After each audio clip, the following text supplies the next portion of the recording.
Good day, I'm Stacey Ann Smith, and this is your JIS News for Tuesday, April 29. The Agriculture and Fisheries Ministry is to begin a program that should increase and safeguard the export of Jamaica's non-traditional agricultural produce and products. Portfolio Minister Roger Clark says the program will create an export platform framework that facilitates exchange between suppliers and buyers in Jamaica and overseas. It will be carried out under the ministry's Agricultural Competitiveness Program in collaboration with the Inter-American Institute for Cooperation in Agriculture, IICA. Within weeks, we will roll out this program with ICA personnel visiting Jamaica to identify and train farmers, existing and potential exporters, and thereafter taking them into the marketplace to liaise directly with buyers and distributors. Minister Clark says similar initiatives have been used in other countries to successfully promote and expand exports. The export platform will cover training and exposure to international business practices, training in marketing and negotiation skills, and product validation. Government is projected to save more than $1.6 million in annual energy costs with the installation of an energy-efficient air conditioning system at the Spanish Town Hospital. The Petroleum Corporation of Jamaica recently signed an $8.4 million contract with appliance traders to buy the new unit for the hospital's labor ward and maternity wing's operating theatre.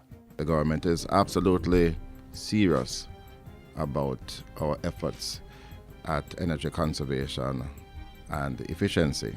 And so we regard this as absolutely critical.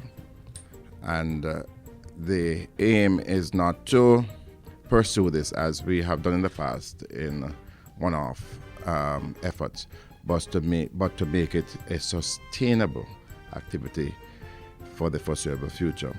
The Energy Minister says government will be spending $20 million this year on a series of energy efficiency and conservation measures. Labour and Social Security Minister Derek Hellier says the country's 50,000 household workers will benefit from the Occupational Safety and Health Act, which is to be passed soon.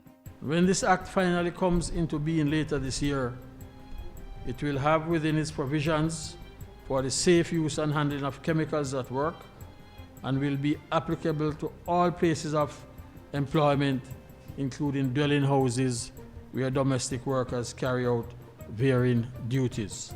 The Labour Minister was addressing a symposium on Monday to mark World Day for Safety and Health at Work.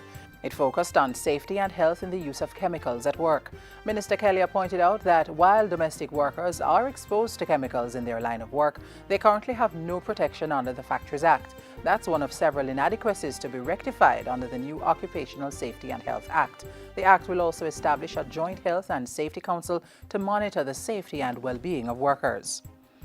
The Joint Select Committee of Parliament, currently reviewing Jamaica's bankruptcy and insolvency legislation, is expected to conclude deliberations on the proposed new bill soon.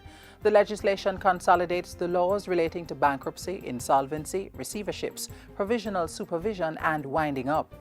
The need for reform of the law on bankruptcy and insolvency is therefore based on several factors, including the fact that the existing law does not attempt to address the stigma of individual bankruptcy or corporate insolvency, and the interests of creditors are given priority consideration over all other stakeholders. Minister Hilton was speaking at a recent public forum on the Bankruptcy and Insolvency Act. Once the Parliamentary Committee signs off on the final recommendations, the bill will go to the House of Representatives for debate and eventually promulgated into law. Education Minister Reverend Ronald Thwaites wants students who are transitioning to the work world to change their attitude and become more proactive in their approach. We can't be passive about it, nor can we have the kind of arrogance that in the past has said, well, after all, I have a university degree, you must employ me. That's not how it goes, you know. Yes? It is for us to comport ourselves in ways that make us marketable.